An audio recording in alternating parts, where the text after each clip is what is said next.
നമസ്കാരം. റീമ ഹസൻ എന്നൊരു പേര് നിങ്ങൾ കേട്ടിട്ടുണ്ടോ? കേൾക്കുമ്പോൾ പെട്ടെന്ന് പ്രേക്ഷകർക്ക് തോന്നും ഇത് ബോളിവുഡിലെ, ഹിന്ദിയിലെ ഏതെങ്കിലും പുതിയ നടിയാണോ അതോ പാകിസ്ഥാനിലെ ഏതെങ്കിലും പുതിയ പഴയ രാഷ്ട്രീയ നേതാവിൻ്റെ മകൾ രാഷ്ട്രീയത്തിലേക്ക് ഇറങ്ങിയതാണോ എന്നൊക്കെ. രണ്ടുമല്ല, പക്ഷേ ആൾ രാഷ്ട്രീയക്കാരിയാണ്. പാതി പാലസ്തീനിയും പാതി ഫ്രഞ്ചുമാണ്. MEP, member of European parliament അംഗമാണ്. ആളിപ്പോൾ യൂറോപ്യൻ കോടതികളുടെ മുമ്പിൽ ഒരു വിചാരണ നേരിടുകയാണ്. വിചാരണ മറ്റൊന്നിനുമല്ല, ഭീകരവാദത്തെ പ്രോത്സാഹിപ്പിച്ചതിന്. ഭീകരവാദത്തെ പ്രോത്സാഹിപ്പിക്കുന്ന ഒരു പോസ്റ്റ് ഇട്ട് കഴിഞ്ഞാൽ ഒരുപക്ഷെ നമ്മുടെ നാട്ടിലെ നീതിന്യായ കോടതികൾ അവിടെ ഇരിക്കുന്ന ന്യായാധിപൻ്റെ ഒരു മാനസികാവസ്ഥ അനുസരിച്ചോ അല്ലെങ്കിൽ ഒരു മനോഭാവം അനുസരിച്ചോ രാഷ്ട്രീയ കാഴ്ചപ്പാടനുസരിച്ചോ ചിലപ്പോൾ അതൊരു അഭിപ്രായ സ്വാതന്ത്ര്യമല്ലേ എന്നുള്ള രീതിയിൽ ഇത്ര ഗൗരവമായിട്ട് നമ്മുടെ കുഞ്ഞാപ്പ പറയുന്ന പോലെ അതൊന്നും ഇത്ര ഇഷ്യൂ ആക്കണ്ട എന്നുള്ള രീതിയിൽ ചിലപ്പോൾ നിയമങ്ങൾ അല്ലെങ്കിൽ വിധി പറയുവാൻ സാധ്യതയുണ്ട്. അതിനെ നീതിന്യായ കോടതികളുടെ വിധികളെ മേൽക്കോടതികളിൽ ചോദ്യം ചെയ്യുക എന്നതിനപ്പുറം അതിനെ കുറ്റം പറയുവാൻ നമുക്ക് അവകാശമില്ല. ഭരണഘടനാപരമായിട്ട് അത് ശരിയല്ല എന്നുള്ളൊരു അഭിപ്രായക്കാരനാണ് ഞാൻ. പക്ഷേ നിയമങ്ങളിൽ വരുത്തേണ്ട മാറ്റങ്ങൾ മറ്റ് രാജ്യങ്ങളിൽ നടക്കുന്ന സംഭവങ്ങൾ വെച്ച് വിശകലനം ചെയ്ത് അതിനെക്കുറിച്ച് അഭിപ്രായം പറയുവാനുള്ള സ്വാതന്ത്ര്യം നമുക്ക് തീർച്ചയായിട്ടുമുണ്ട്. അതുകൊണ്ട് തന്നെയാണ് ഈ റീമ ഹസൻ്റെ ഈ ഒരു വിഷയം ഇന്ന് പ്രേക്ഷകരുടെ മുമ്പിൽ അവതരിപ്പിക്കാമെന്ന് തീരുമാനിച്ചത്. എന്താണ് റീമ ഹസൻ ഭീകരവാദത്തെ പ്രോത്സാഹിപ്പിക്കുന്ന തരത്തിൽ ചെയ്തത്? അവരൊരു പ്രവൃത്തിയും ചെയ്തില്ല. അവരുടെ സാമൂഹ്യ മാധ്യമങ്ങളിലൊരു പോസ്റ്റ് ഇട്ടു. അതാണ് വിഷയം. ആ വിഷയത്തിലേക്ക് വരാം. അതിനു മുമ്പ് റീമ ഹസൻ്റെ ഒരു പശ്ചാത്തലം നിങ്ങളൊന്ന് മനസ്സിലാക്കണം. ഫ്രഞ്ച് പാലസ്തീനിയൻ ദമ്പതിമാരുടെ മകളാണ് റീമ ഹസൻ. പഠിച്ചതും വളർന്നതുമെല്ലാം ഫ്രാൻസിലും യൂറോപ്യൻ രാജ്യങ്ങളിലുമൊക്കെ ആയിട്ടാണ്. ജനാധിപത്യത്തിൻ്റെ സർവ്വസുഖങ്ങളും നുകർന്ന് വളർന്ന ഒരു ജിഹാദിനി എങ്ങനെ വളർന്നു വരുമോ അങ്ങനെ തന്നെ കൃത്യമായിട്ട് വളർന്നു വന്നൊരു വ്യക്തിത്വമാണ് റീമ ഹസൻ. കൃത്യമായിട്ട് ജനാധിപത്യത്തോട് പരമപുച്ഛമാണ്, പാലസ്തീനോട് വലിയ സ്നേഹമാണ്.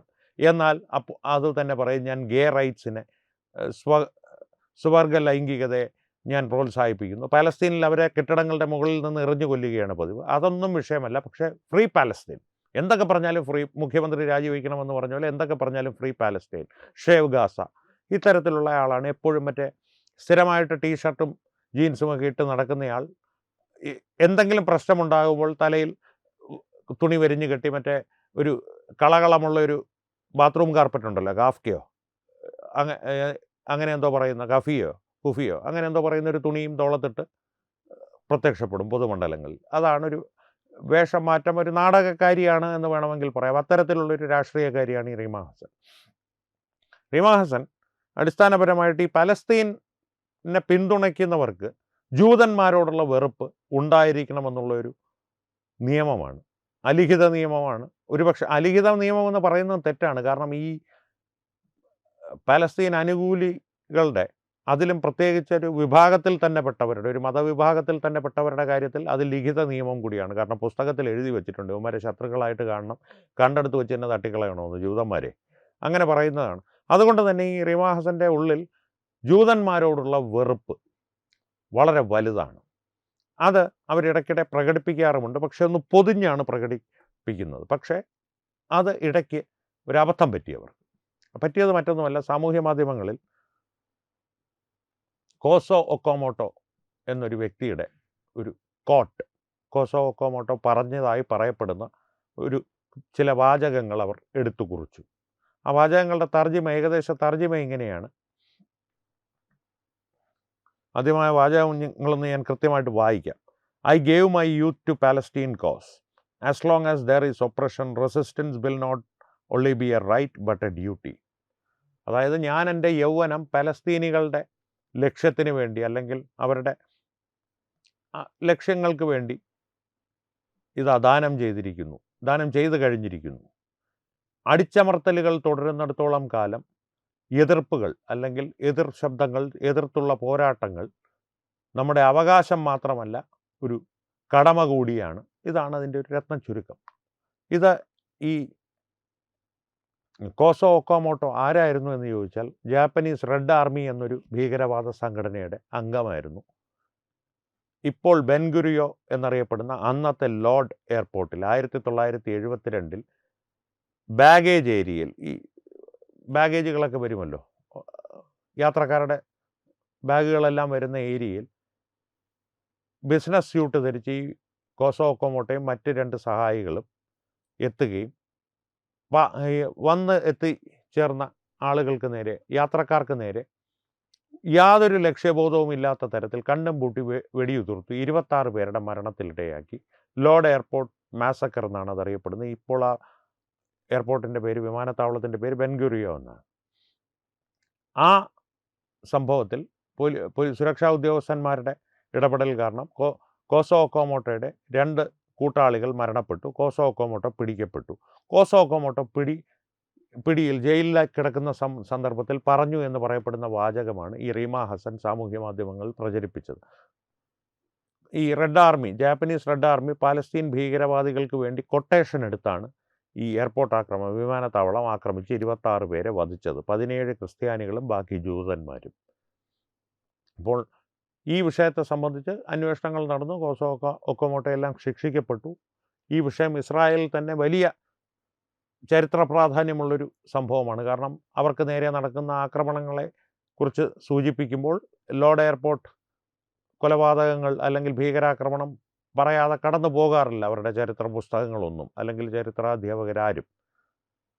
ആ വിഷയത്തെയാണ് വീണ്ടും ജൂതന്മാരെ ഒന്ന് മുറിവേൽപ്പിച്ച് കളയാം എന്നുള്ള രീതിയിൽ കോസോ ഒക്കോമോട്ടോയുടെ ഒരു വാചകങ്ങൾ എടുത്ത് സാമൂഹ്യ മാധ്യമങ്ങളിൽ റീമ ഹസൻ പോസ്റ്റ് ചെയ്തത്. പക്ഷേ നമ്മുടെ രാജ്യത്തെ പോലെയല്ല. ജനാധിപത്യം പരിധികളില്ലാത്ത സ്വാതന്ത്ര്യം ആളുകൾക്ക് അനുവദിക്കുമ്പോഴും ഈ മെമ്പർ ഓഫ് യൂറോപ്യൻ പാർലമെൻറ്റ് പോലുള്ള പദവികളിൽ ഇരിക്കുന്നവർക്ക് അത് വലിയൊരു സുരക്ഷ നൽകുന്നുണ്ടെങ്കിലും, വലിയൊരു സംരക്ഷണം നൽകുന്നുണ്ടെങ്കിൽ, ആ പദവി വലിയൊരു സംരക്ഷണം നൽകുന്നുണ്ടെങ്കിലും ഇത്തരത്തിലുള്ള പ്രവൃത്തികൾക്ക് നേരെ യാതൊരു ദാക്ഷിണ്യവും അവിടുത്തെ നിയമങ്ങൾ കാട്ടാറില്ല. കാരണം ഇത് ഭീകരവാദത്തെ പ്രോത്സാഹിപ്പിക്കൽ തന്നെയാണ്. റീമ ഹസനെ പോലുള്ളവർ പറയുന്നുണ്ട്. റീമ ഹസനും അവരുടെ അഭിഭാഷകരും അവരുടെ ഈ പലസ്തീൻ അനുകൂലി അവരുടെ ഒരു സംഘമുണ്ട്, വലിയൊരു സംഘമുണ്ട് അവരുടെ പിന്നിൽ. അവരുമെല്ലാം പറയുന്നത് ഇത് രാഷ്ട്രീയ പ്രേരിതമായിട്ടുള്ള ഒരു കുറ്റാരോപണമാണ്. അവരുടെ രാഷ്ട്രീയ ഭാവി തകർക്കുവാനാണ്, ഈ പലസ്തീൻ അനുകൂല ശബ്ദങ്ങളെ അടിച്ചമർത്തുവാനുള്ള ഒരു ശ്രമമാണ്. അതിൽ തന്നെ രാഷ്ട്രീയ പ്രേരിതമെന്നുള്ളത് എന്തുമായിക്കോട്ടെ, അത് കോടതി തീരുമാനിക്കേണ്ട കാര്യമാണ്. പക്ഷേ പലസ്തീൻ അനുകൂല ശബ്ദങ്ങൾ ജനാധിപത്യ രാജ്യങ്ങളിൽ അടിച്ചമർത്തേണ്ടത് ആവശ്യമാണ് എന്ന്, ആവശ്യമെന്നല്ല അത്യാവശ്യമാണ് എന്ന് വിശ്വസിക്കുന്ന ഒരാളാണ് ഞാൻ.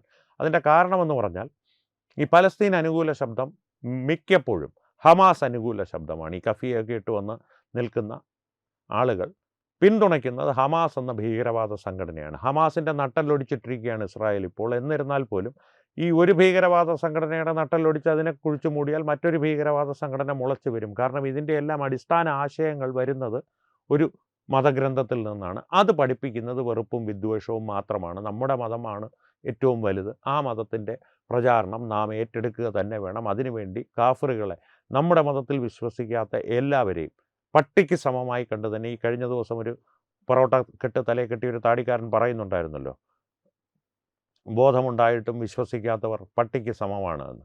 ആ പട്ടിക്ക് സമമായി തന്നെ കണ്ട്, പട്ടി ഹറാമാണ്, പട്ടി നമുക്ക് അത്ര പറ്റിയ ആളല്ല, അതുപോലെ തന്നെ കൊന്നുകളയണം എന്നുള്ള വിശ്വാസം അവർക്ക് ലഭിക്കുന്നത് മതഗ്രന്ഥത്തിൽ നിന്നാണ്.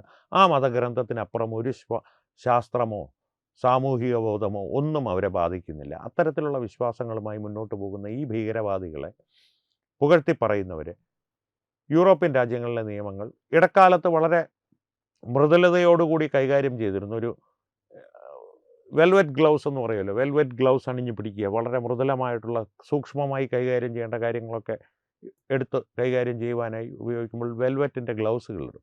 അതുപോലെ കൈകാര്യം ചെയ്തിരുന്നു. പക്ഷേ ഇപ്പോൾ അവർ ആ ഗ്ലൗസൊക്കെ മാറ്റി ഉരുക്ക് മുഷ്ടി, മറ്റേ 4 ഇടിക്കട്ട കയ്യിലിട്ടിട്ടാണ് കൈകാര്യം ചെയ്യുന്നത് എന്നാണ് യൂറോപ്യൻ രാജ്യങ്ങളിലെ രീതികൾ മാറുമ്പോൾ, അല്ലെങ്കിൽ രീതികൾ മാറുമ്പോൾ വെളിവാകുന്ന ചിത്രം നമ്മളോട് പറയുന്നത്. അങ്ങനെ ചെയ്തേ മതിയാകുള്ളൂ എന്നുള്ള തിരിച്ചറിവിൽ ഡെൻമാർക്കിനെ പോലെ വളരെ ഉദാരമനസ്കതയോടുകൂടി ഇത്തരത്തിലുള്ള ജിഹാദികളുടെ പൂർവികരെ, റീമ ഹസൻ്റെയൊക്കെ പൂർവികർ, അച്ഛനും അമ്മയും ഒക്കെ പലസ്തീനികളായിട്ടുള്ള അച്ഛൻ ഒരു ഗതിയും പരഗതിയും ഇല്ലാതെ പലസ്തീനിൽ നിന്ന് അഭയാർത്ഥിയായി വന്നതാണ്. അവിടെ വന്ന് ജനാധിപത്യത്തിൻ്റെ, ഞാൻ നേരത്തെ പറഞ്ഞ പോലെ എല്ലാ സൗകര്യങ്ങളും സൗന്ദര്യവും നുകർന്നും ആസ്വദിച്ചും ഒരു ഫ്രഞ്ച് വനിതയെ വിവാഹം ചെയ്ത് ഇത്തരത്തിലൊരു ജിഹാദിനിക്ക് പിതാവായി, ആ ജിഹാദിനിയെ ശരിയാ നിയമമാണ് ഏറ്റവും നല്ല നിയമമെന്ന് പറയുന്ന പലസ്തീനിൻ്റെ ഗുണഗണങ്ങൾ വാഴ്ത്തുവാനായി ഇറക്കി വിട്ടിരിക്കുകയാണ്. ആലോചിച്ച് നോക്കൂ, ഇത്തരത്തിലുള്ള ആളുകളെ ലോകത്തെമ്പാടും നിങ്ങൾക്ക് കാണുവാൻ സാധിക്കും.